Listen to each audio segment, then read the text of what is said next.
Hello, can you hear me? Can you hear the translation? Hello? Okay, good. But I cannot hear you. Say something? That's very loud. Está muy bajo, si me oyes, el técnico. ¿Me lo puedes subir, por favor? That's much better. Scary.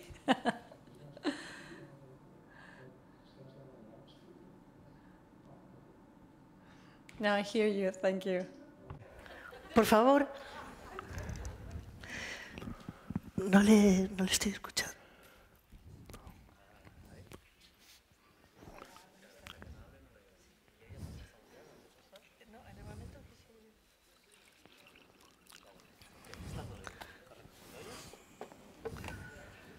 Sí. Gracias.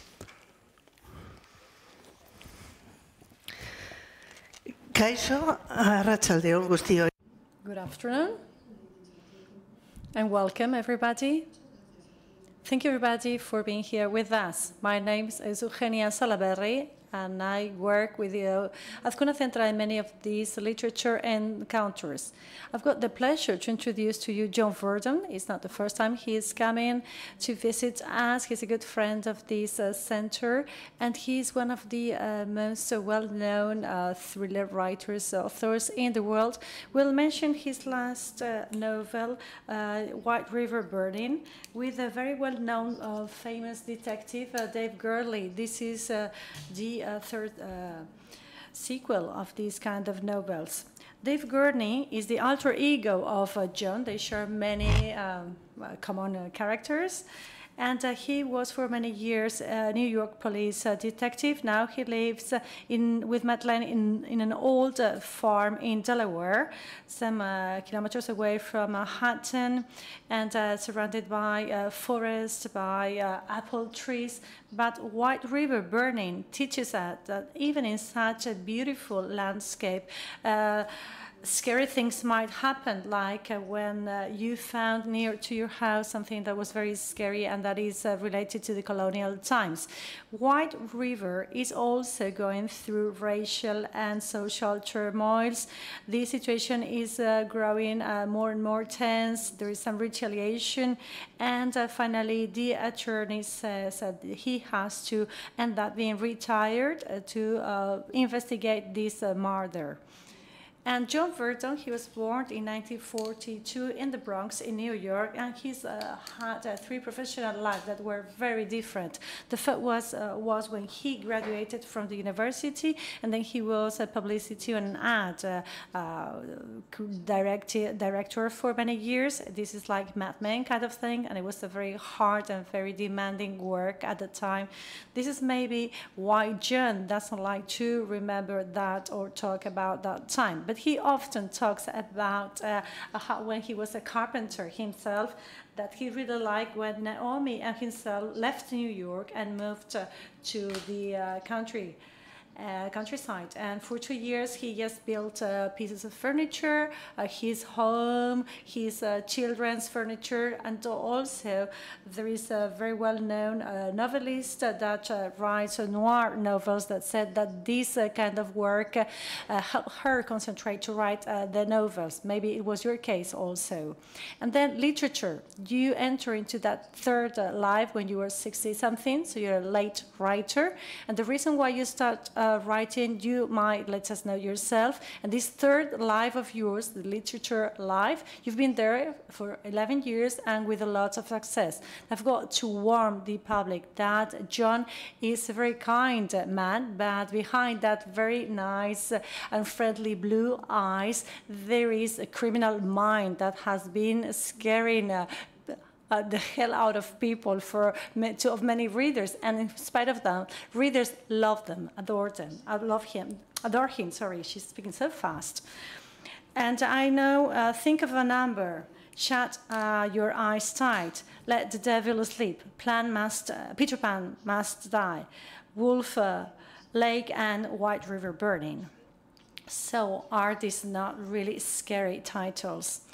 Well, usually in this kind of encounters, I usually make a question to the authors to break the ice, and then After this meeting downstairs, there is the reader's time when you will sign books, the White River Burning book, by the way. And without any further ado, welcome. Thank you for being here, John. I'm to come tonight. I'm very grateful. Bueno, la primera pregunta. Well, the first question is how and why you started writing, even though I've already said something about it. When I retired to the area where we currently live, I started writing a lot of detective novels and I started reading a lot of detective novels. And after I read about 100 of them, I kind of felt I knew how they were put together. And I'd like to figure things out. I mean, maybe that's one of the things I have in common with Dave Gurley. I like to know how things are put together. And I thought I had a pretty good idea how a detective novel was put together. And I think one night at dinner, I was talking to my wife about it and explaining it, perhaps in painful detail, just how this was done. And she said to me, you know, instead of talking about it, if you really understand it, why don't you try to write one? And I thought, well, okay, I'll give it a shot. And it took about 2 years. And at the end of the 2 years, I had a manuscript. She hadn't seen anything of it before that. I showed it to her. And she seemed to think it was pretty good. And then she said, why don't you try to get it published? And I sent out an inquiry letter to 54 different literary agents in New York who were interested in mystery novels, crime novels, that kind of thing. And of the 54 letters I sent out, one agent asked to see the whole manuscript. And I sent it to her, and not with any great hopes of anything. By the way, I didn't start writing till I turned 65. And I'd never published a word of anything in my life, so I had no particular hope that anything was going to come of this. But a few days after I sent the manuscript to her, she called me one night and she said, I really like this, and please don't show it to anybody else. And I thought, well, that's pretty easy, since nobody wants to see it anyway. And then 2 weeks later, she sold it to Random House. And then she started to sell it to publishers all around the world. And as a matter of fact, for that first book, it's now sold in 31 different languages in countries everywhere. And that was the beginning of that. And then toward the end of that novel, at the very end of it, the things that happened in that novel were so depressing to my detective that he was just about on the verge of suicide at the end of that novel. In fact, he was so depressed, he was sitting at the very last scene, he was sitting in his car, and he was too damn depressed to even go into the house. And I mean, that's the way I was ending the novel. And then my agent said, do you think maybe the same detective might be able to solve a few more crimes in the future, as we go on with this? And I said, well, yeah, it's possible. And she said, well, if you're going to keep him alive, why don't you, kind of bring up the mood a little bit at the end of it? So we did that, brought up the mood a little bit, not a whole lot, but enough. And then I started working on a second novel. I had no idea whether I'd be able to do that, but that worked out. And so now we've just published the 6th, and I've started making notes for a 7th, and it just keeps going on. Sí, salió bien, efectivamente. Yeah, it turned out to be fine, effectively.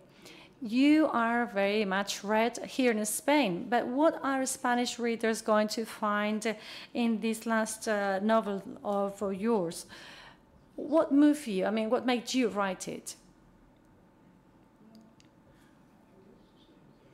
Made me write any of the others, which is that I get an idea that becomes a kind of a magnet for me.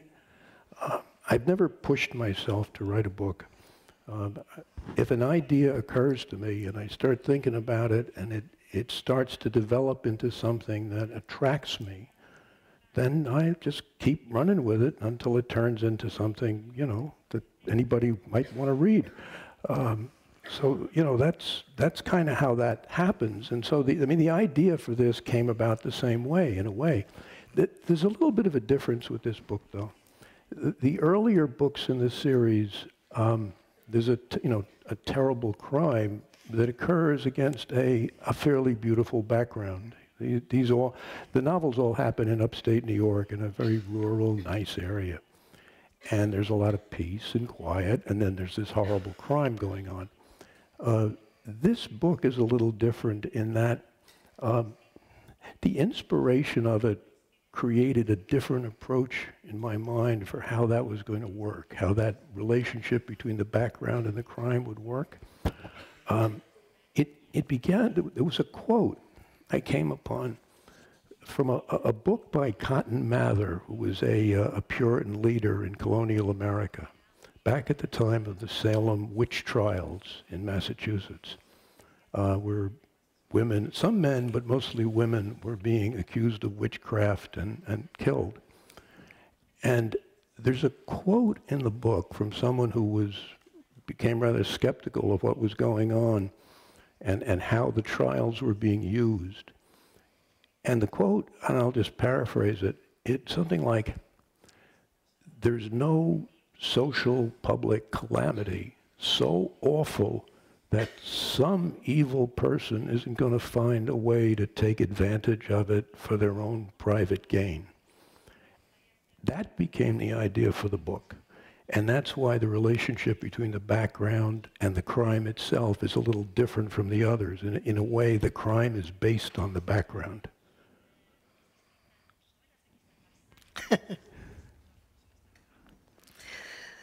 Decíamos que We were saying that this is the third delivery with Dave Gurley as a main character, and of course you do not want to leave him. What do you have in common, and what is different in between you and Dave Gurley? You are not a police agent yourself, but you have a son that is a police agent and maybe advise you sometimes. Not involved in it. In fact, he wasn't involved at all in the early couple books, and only very peripherally involved in the later ones. And occasionally I'll just have a question about a police term. I just don't want to use the wrong word for something, and I'll call him, and he'll help me with that. I have no police background at all. What I'm interested in is the detective process. You know, when I said before that I got very interested in how detective novels were put together, what I really like is that process of coming upon something that is not immediately understandable, or something where there's a sense that somebody is hiding something. And what I share with Dave Gurney is that kind of curiosity, trying to understand patterns, trying to understand what's going on. And that's his primary motivation. And I share a lot of the way that Dave Gurney thinks. And it's very easy for me to write his dialogue because he says the kind of things that in a similar circumstance I could imagine myself saying. But we're also enormously different because Dave Gurney, because of who he is, has all kinds of positive qualities that I don't have. I mean, I could never, my son can do it, but I could never be a police officer. I could never engage in a profession that involves constant conflict. I mean, I'd have a nervous breakdown. So he's a courageous man. He can deal with difficult circumstances. I don't feel it, you know, I'm not up to that. See? So we're not alike. We have a similar way of thinking, but he has a lot of virtues that I don't have.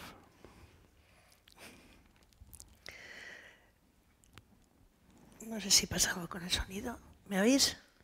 Sí. Ah, vale, vale.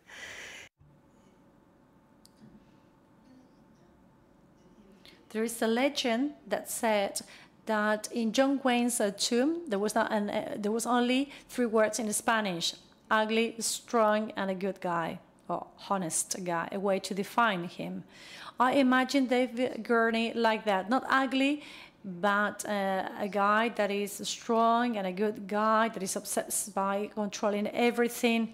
He thinks that fulfilling his duty is the most important thing, and his wife says he is a good, honest guy that is capable to go to the end of everything. Who did you inspire? I mean, who was your inspiration to write this character? For the character, oddly, was the opposite of something rather than copying something.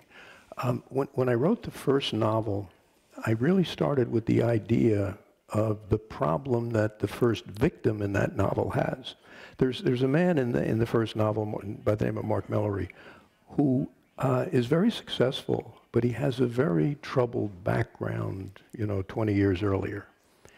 And I got the notion that it would be interesting, an interesting problem if a person like that, who had a great present life, but kind of an ugly past life, started getting messages from somebody who seemed to know about that past life and threatening messages that maybe something bad was going to happen as a result of that past life.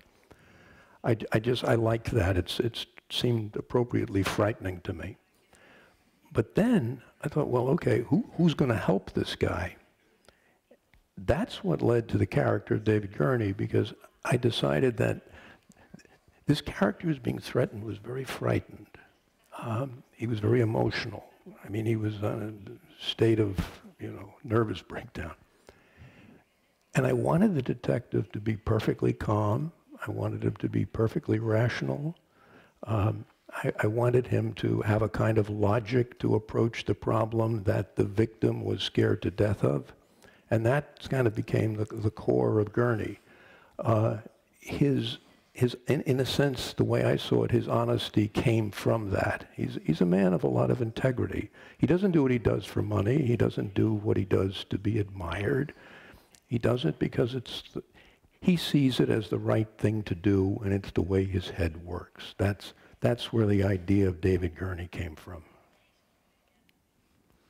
Mm-hmm.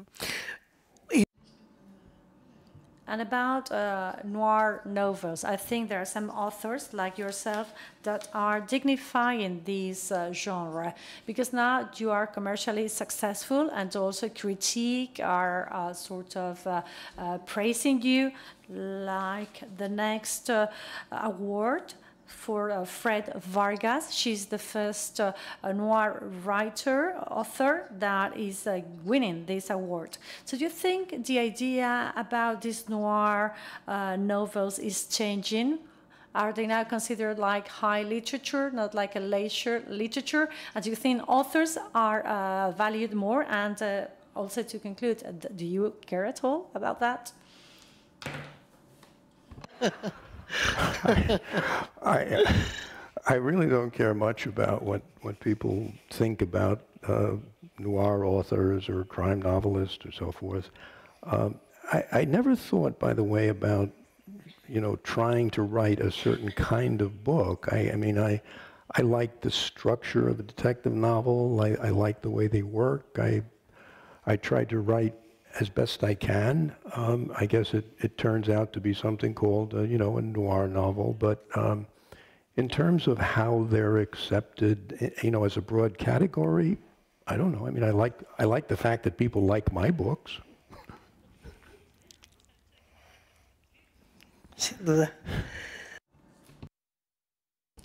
White River burning. Racism is the background, and it is growing, not only the States, and I quote you. Racism is like a knife without a handle that will cut both the victim and the stabber. Why? And where do you think this is? Do you think this is taking us? In America is, I mean, it's been around for over 300 years. And sometimes it seems to be less, sometimes it seems to be worse, sometimes it's more in the news, sometimes less in the news. But I think there are a lot of illusions about it. When Barack Obama was elected president, I think there was a naive assumption that some people had that America was now somehow past its racial issues. I mean, we've elected, you see, an African-American president, and isn't that wonderful, and so forth, and, you know, all that ugliness is behind us. Well, it turns out that isn't true at all. But I think, in a way, it's true in the opposite direction, in that a lot of people I know, or, you know, look at the Trump election, Trump presidency, and see that as some kind of regression, that, you know, America is, well, wait a minute, you know, we were kind of on the road to a solution, and now it seems to be getting much worse. But I think a lot of that has to do with seeming, and I think a lot of it has to do with not a change in the problem, but a change in the way we see the problem because of the leader of the moment. The real problem is huge, I believe, and it's below the surface. I think very often what we see are a little, you know, the tip of the iceberg, and sometimes it looks uglier than other times. But the problem itself is deep, and I'm not particularly optimistic about any rapid solution to it. Something that's been around for over 300 years is not going to go away or get particularly worse because of the election of one man or another one man. And oh, by the question about that particular little line in the book about, you know, racism is a knife or a razor without a handle, and it cuts the victim and it cuts the perpetrator. And I think that's true. I think that, you know, it always seems that, you know, there's a perpetrator and then there's a victim of racism, and yeah, there's definitely a truth in that. But racial attitudes poison the person who holds them also. Right? I mean, the person who is abusive, the person who is unkind, the person who is violent on a racial basis, I believe they're doing terrible damage to themselves as well. Otro asunto. Another important issue that is not yet solved is slavery. You say that in the States that's still a bleeding wound. Why? It's a bleeding wound because I don't think it has ever been addressed properly. And you know, one of the great illusions of the slavery problem in the United States is that it all ended in, you know, with the Civil War. And of course it didn't, because after the Civil War, states passed all kinds of restrictive legislation. The restrictions on African Americans in America went right up into and through the 1960s. I mean, we're not talking about something that ended in 1860. We're talking about something that was very much alive legislatively up until 1964, 65, and very much alive in the minds of many people to the present day. So, yeah, slavery was a mammoth disaster, I believe, for my country. Eres también muy... You're also very critical against the media. You talk about fake news, about how news are manipulated. And Randall Hearst, the press guru, he was already doing this kind of manipulation, and this was a long time ago. What's happened? Do you think internet is making this worse? I think the internet has made it possible for more people to gather more audiences and more hostile audiences hostile to each other. The internet has a very low entry barrier. It's not too difficult to become a source of so-called news on the internet. And I think what's happening is that it's not entirely the problem of the internet, but America, to me, right now, is becoming more and more fractured. There seem to be more and more little individual ways of seeing the world, more and more. It's not just that we're disagreeing about the facts. It seems like different people have different facts. And, you know, the different media sources are providing a certain selection of the facts. Other media sources are providing a different selection of the facts. And somehow growing up around this thing is an increasing separation among groups of people. And it's not just that they're disagreeing. There's a hostility that comes into it. It's like America is becoming more and more tribal. And the tribes aren't defining themselves by what they want to accomplish. They're defining themselves by who they hate. And it's not, I don't think anything is new, but I think there's more of this going on right now in an uglier fashion than I recall in my lifetime.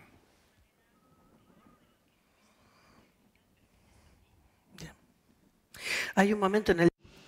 In your book, you mention the internet's paradox, and you say the largest knowledge store is now a loudspeaker for idiots. Is that internet to you, and do you think it's going to keep on being that? I think the internet is many things. I think it's all of the good things that people have said about it. Just before we came out here, we were talking to my wife about it, and she was just mentioning how fond she is of Wikipedia. And I mean, I think things like Wikipedia are a wonderful example of what the internet is capable of. It's a wonderful source of information. I mean, for my own books, I've found so much helpful stuff on the internet, you know. But like all human inventions, there's an upside, there's a downside. And the downside of the internet is it's just an amazingly fertile source of what we call fake news. It's an amazingly fertile source of all kinds of conspiracy theories and nastiness and nonsense. So yeah, it's a fantastic advance, and it's got huge problems. And by the way, any idiot can have a platform and spew out whatever he wants. Hablábamos antes de que... You've lived like 3 lives. Could you also live the one your mom wanted for you? She wanted you to be a priest. Well, she wanted you to be a bishop. She was ambitious. And you were not. But there's always like a moral sort of background in your books. And in White River Burning, something that is very present is anger. Is anger because human beings are evil? Do you think there are more evil people than good people? What do you think?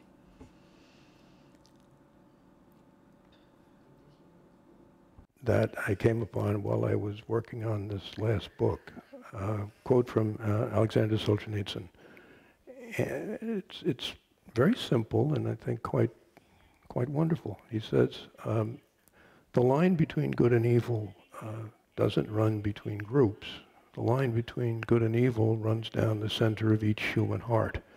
So if we're looking for evil, I think we're talking always about individuals. I think we're always talking about individual decisions. And I don't think anybody is entirely evil. I think anyone is probably capable of occasionally doing the right thing. And I don't think anybody is always saint-like. I think we're all capable of doing the wrong thing. So it's all individual. I don't... that's what my books are kind of about. They're about people making decisions that are essentially evil. And I'm not saying that people are essentially evil. I'm saying the decisions are. And for me, the definition of evil is pretty simple. It's selfishness. That's basically all it is. It's selfishness. An evil decision is a decision where I pursue whatever I want and I don't care about the cost to you. I think that's essentially evil. Now we can have all kinds of gradations of that, you know, from fairly minor nastiness up to, you know, serial murder. But that's what it is. You know, the evil attitude is, I want that and the hell with you.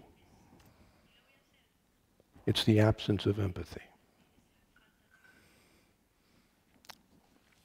has escrito mucho sobre crímenes, pero a ti no te interesa el morbo. You've written a lot about crimes, but you don't care about blood or the criminal's mind. Gurney is motivated by seeking the truth, and to you it is, and for Dave also understanding. Is it also like that for you? You seek the truth and understanding? Is that what motivates you?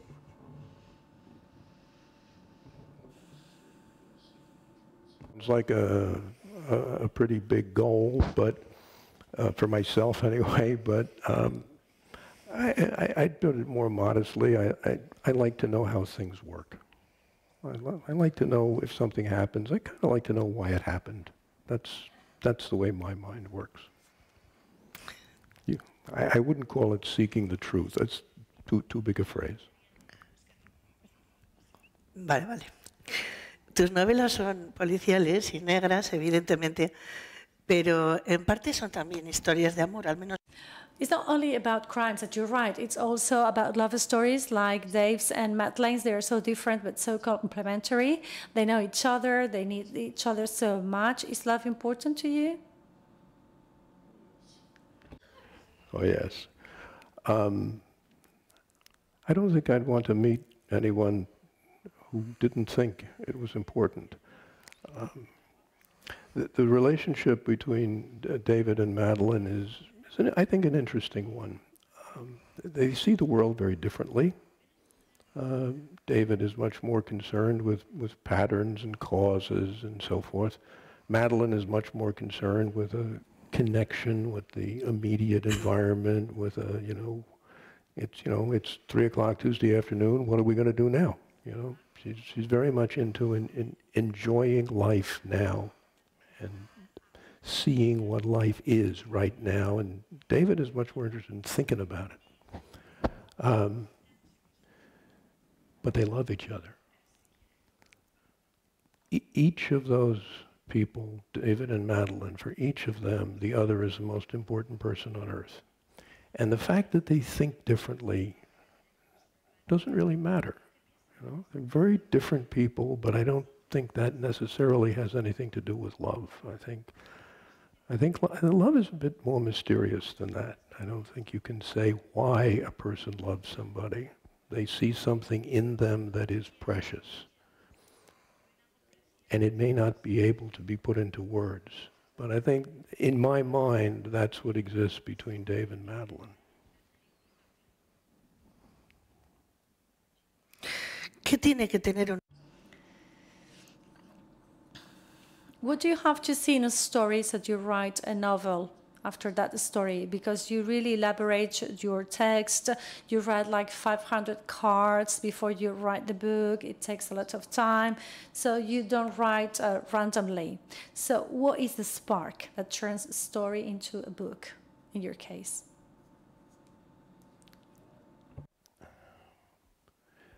It'll start in my mind with something very simple. Suppose somebody wanted this and did this to get it. It starts that way. But then it has to become richer. And I have to start to understand the people involved. That reference to the index cards, that's kind of the way I write. If I get I carry index cards, index cards are in my pocket somewhere. They're always with me. These kind of little cards, I'm always making little notes on them.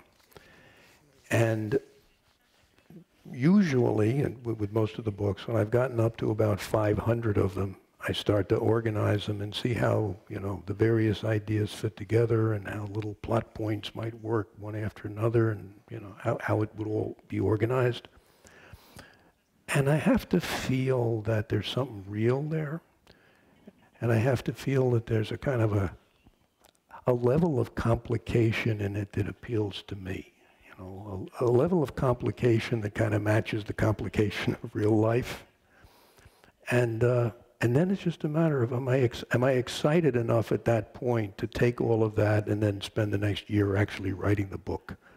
But it comes down to a kind of a gut level feeling of, is this complicated enough to be interesting? And does the problem matter and does the solution matter? And if I got, a yes to all of that, then maybe I have a book.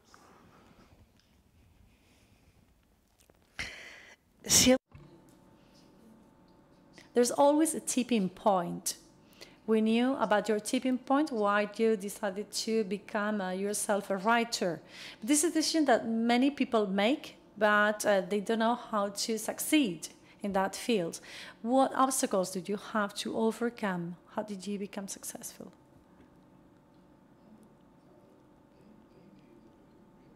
Or the thing that made it possible was that I never decided to be a writer. I decided to write a book. See, there's kind of a big difference there. I decided I was going to try to write a book and see what happened. And so I'm not sure there was any obstacle to be overcome because I didn't have any preconceived idea of where this was all going to end. When I started writing that book, I had no idea that I was going to be able to finish it. And so I guess if I had stopped dead in the middle of it, that would have been the end of that. I would, gone back to making furniture again. I never had the feeling of obstacles because that's like work or something. See, and I'm kind of lazy, and writing these books has been a pleasure.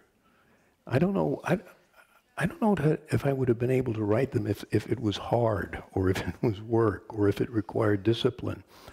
I'm not disciplined. I write when I feel like writing. I jot things down on index cards when I'm driving the car, and it's just kind of worked out okay. Sometimes people who are really good writers will sit down every day and be determined to turn out 1,000 words or 2,000 words or something like that, and I've never been able to do that. I write when ideas come to me, and the idea of obstacles, I guess you have obstacles if you're disciplined and it ain't working out for you. But I don't know, maybe one of the advantages of being totally undisciplined is that I have no obstacles. Tú eres un escritor, bueno.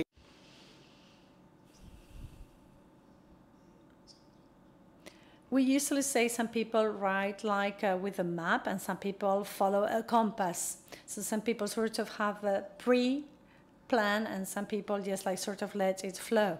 Of course, when you write 500 cards, you have already many ideas. So how much do you plan, or do you just let your characters lead you somewhere? Very planned, because a crime novel is really two novels. There is the story of the criminal activity, what the criminal does and why he does it, and then how he hides it. And then there's the story that overlays that, which is how does the detective find out about it? How does he reveal what the criminal did in that underlying story? And for me, anyway, the way I think and the way I write, I have to know what that underlying story is.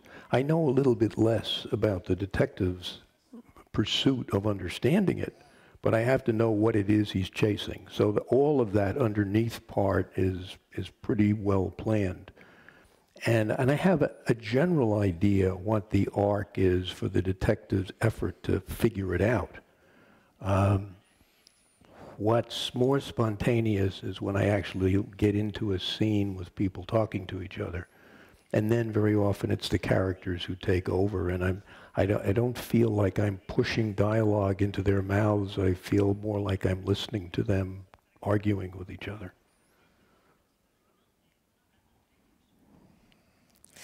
Y hablando de personajes. Talking about characters, how do you think Dave Gurley would get along with people like Matlock, like Poirot, like Sherlock Holmes?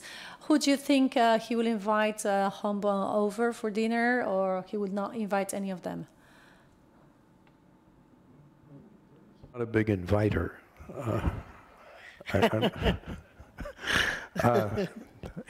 He might enjoy having dinner with maybe one of those people if But I suspect it would be Madeline who'd invite them, and then Gurney would, you know, agree to have dinner. He's not a particularly social guy. Para eso está Madeline, ¿no? So that's the role of Madeleine then, being social. Has dicho que desde luego... Sí. I like to ask writers how they cook their books. You are not disciplined, you are impulsive.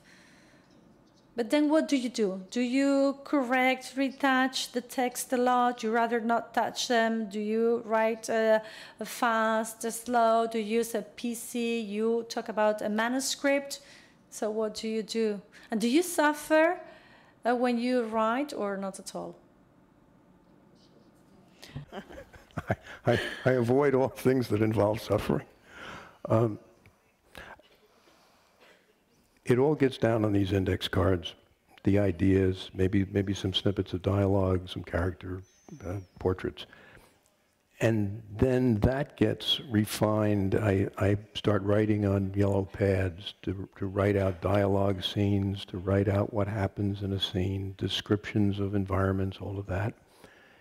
And then it's just a matter of the way I write automatically. I overwrite everything, and so then I edit all of that down and probably cut out about 2/3 of what I've written on the yellow pads.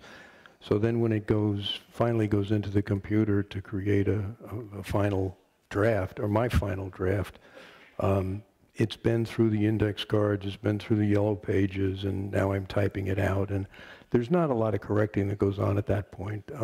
There's a lot of correcting that goes on once sometimes my agent will make suggestions, and then my editor will make suggestions, and then the copy editor will make suggestions, and then I'll look at the proofs as the thing goes through the publishing process, and I'll make changes. Most of the changes are cuts, by the way, because I just overwrite everything, so cutting is good. Y te dejas recortar. Eres 12. And do you let them cut it? Are you easy? Tell me that, yeah, I'm not a problem. And I think the reason is I trust my editors. Maybe I've just been very fortunate. I've had very good editors, people whose judgment and taste I really rely on a great deal. And my current editor in New York, he cuts a lot of stuff, and but when I look at it, I mean, after the first shock of seeing what's missing, I have to agree that he's right. You know, over the years with the 6 books, I've probably had editors ask me to do maybe 500 things. I mean, I don't know what the number is, and I've probably argued once or twice. Because I trust them, and I trust the fact that they have more perspective than I do at that point. Por cierto, tenemos que agradecer que hoy... We have to acknowledge here the presence of a great editor, Blanca Rosa, from Roca Publishing House. And I think the time has come for the audience to intervene. So if you have questions, we are blinded by these lights. Who would like to break the ice? Somebody here in the first rank.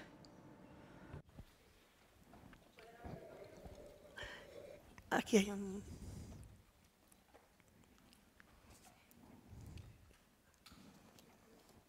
Gracias. Good evening, buenas noches.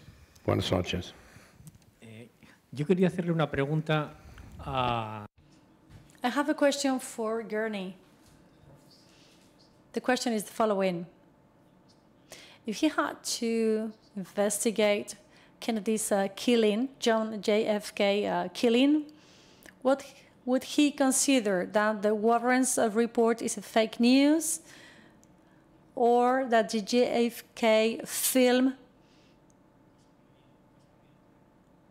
is a lost case? I mean, Oliver Stone's movie. What does the detective think about this unresoluted crime from the point of view of the society? Even though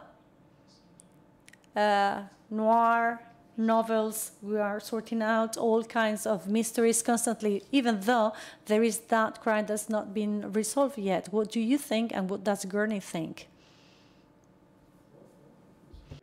All I can say about that is that it's the nature of Gurney to doubt everything, to question everything. And what really attracts his attention is the discovery of a discrepancy. When he will talk to as many people as he can, he will gather as many facts as he can, and what really attracts his attention is when two things don't seem to match. And then he'll follow that relentlessly to the end.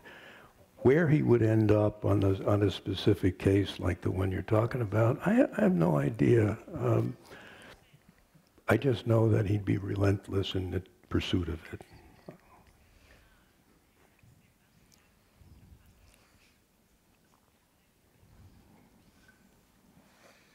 Otra mano por ahí. Good evening. Me gustaría hacerle una pregunta. I guess, as the thinker of all these books and ideas, you contribute a lot to your characters, but the main character, how does it contribute to you? Does it happen that sometimes in your life, if you don't know how to react, do you think, what would Dave do? How would he sort out this problem? That I consciously do that, but I do believe that he'd be a good example for me, because he does seem to make better decisions than I do. And sometimes, I don't know, maybe Dave Gurney is the person that I've always wanted to be. I'm not sure, but he's a good role model, at least for me. Thank you.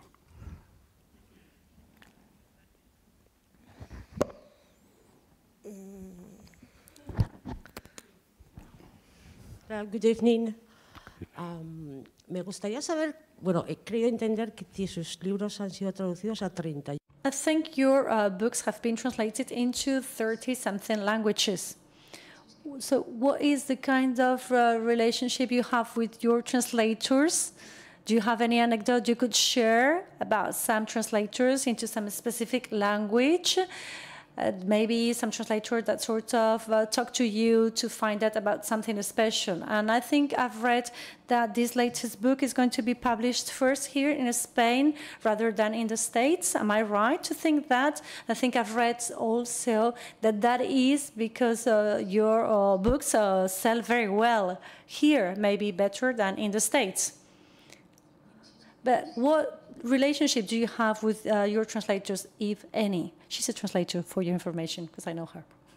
This is my private information for you. I don't have any relationship with my translators.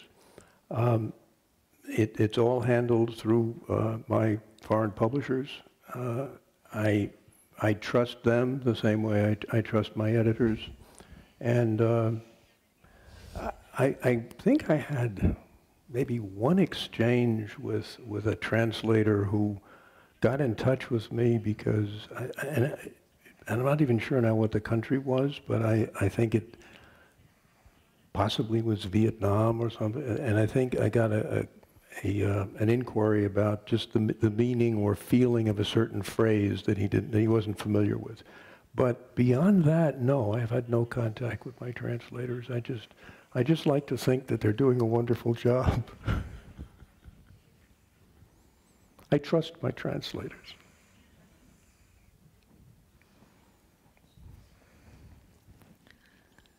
¿Alguna otra pregunta? Any further questions?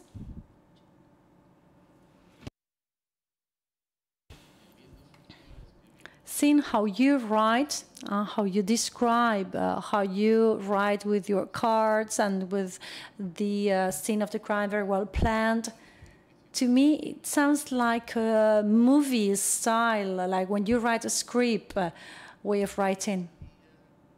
I heard that you were planning a TV series after your books Or I don't know whether there is any film based on your books or that is being made already on your books. Can you say something about this sort of movie aspect, if there is any project or if there's going to be a project in the future?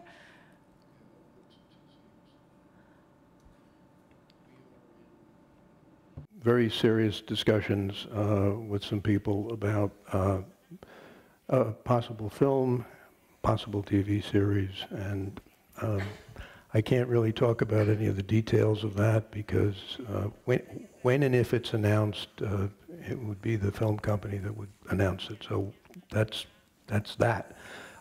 In terms of the mentioning that the process sounded a bit like putting together a film, that's very true.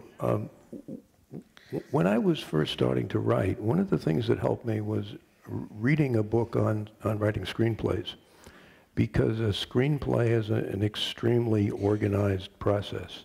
And as a matter of fact, one of the books I was reading about screenplays had suggested this notion of index cards as a very flexible and practical way of organizing scenes in different parts of a film. And I found that very helpful. So yeah, there's a kind of a funny film thing, you know, at the very basis of the way I do things.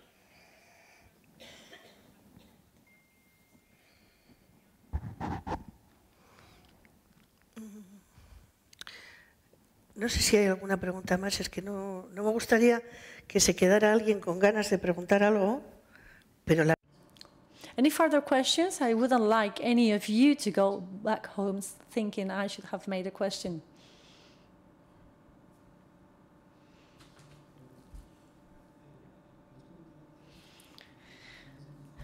You said before that before you start writing, you read more than 100 books. Did you get inspired on a particular detective, or did you like especially some author of noir novels? I was very fond of Raymond Chandler and read all of that. I was very fond of Russ McDonald, read all of that. That whole Southern California thing interested me a lot. And I just loved their writing style, which is almost over the top, but very entertaining and very good.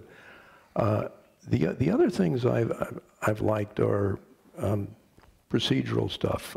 There's a British writer by the name of Peter Robinson, who's written, I think, over 20 books now. There's a recently deceased British writer by the name of Reginald Hill, who, again, he wrote, I think, over 50 novels, and all very elegant and well put together. I've read, in terms of American novelists, I've enjoyed Michael Connelly because it's good procedural stuff. I mean, you can learn a lot about police procedure just by reading Michael Connelly. So it's been a combination of writers that seem to have an elegant way of writing and writers who seem to really understand the process. So yeah, I've read a lot of that stuff. Thank you. Thank you. Yo tengo una pregunta. Al escribir novela negra, when you write noir novels and you have to write both, you have to think as a detective and as a criminal, you said that maybe your song gave you some ideas about what police think. How did you get into the mind of a criminal? What was your inspiration? Or did it just dawn on you?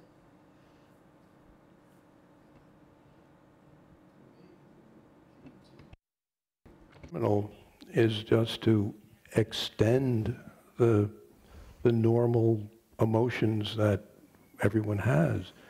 You know, you understand what it's like to be resentful, or you understand what it's like to be angry, or you understand what it's like to, you know, wish that maybe something bad happened to somebody. And then you kind of multiply that by 10. You know, you start with things we all feel, and then you ratchet it up to a kind of crazy level. At least that's what works for me. Thank you.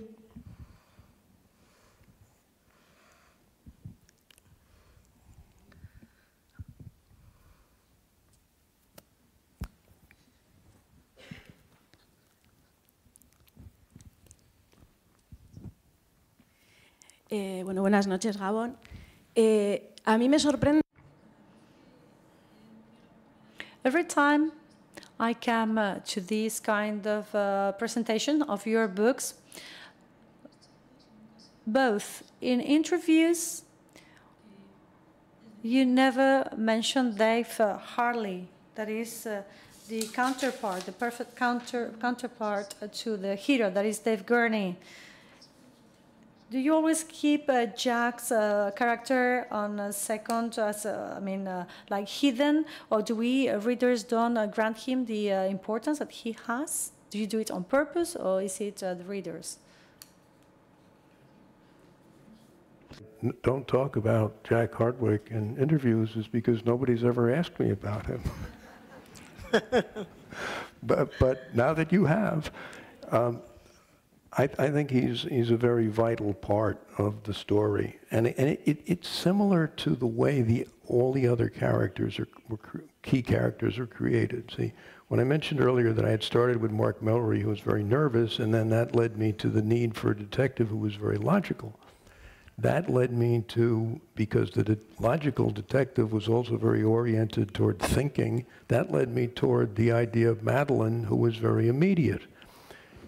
Then when I wanted to create a kind of a sidekick for Gurney, I wanted somebody who was a stylistic contrast to him. So Dave Gurney is not only a thinker, but he's basically a polite, conservative kind of guy, or kind of a traditional guy. And so I wanted this kind of violent, vulgar, tell it like it is, rough guy to be a counterpart to Gurney, so that when they were in scenes together, Jack Hardwick could provide that other rougher point of view. That was how he came to be. Thank you for asking about him. A mí personalmente me gusta más el personaje. I personally rather like Jack. I think Dave is too correct. Agree.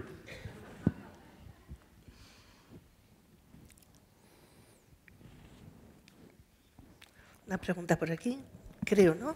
Estás levantando la mano.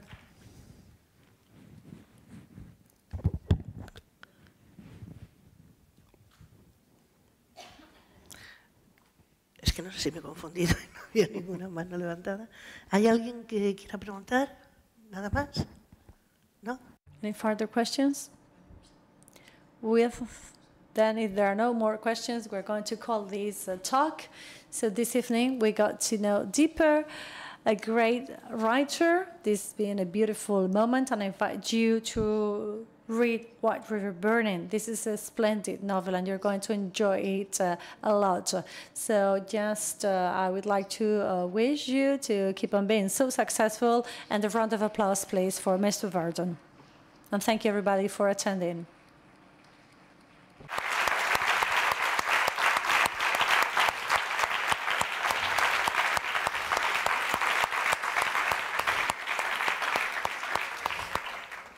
Yes, Thank you. I'm very grateful that you came tonight. Thank you so much.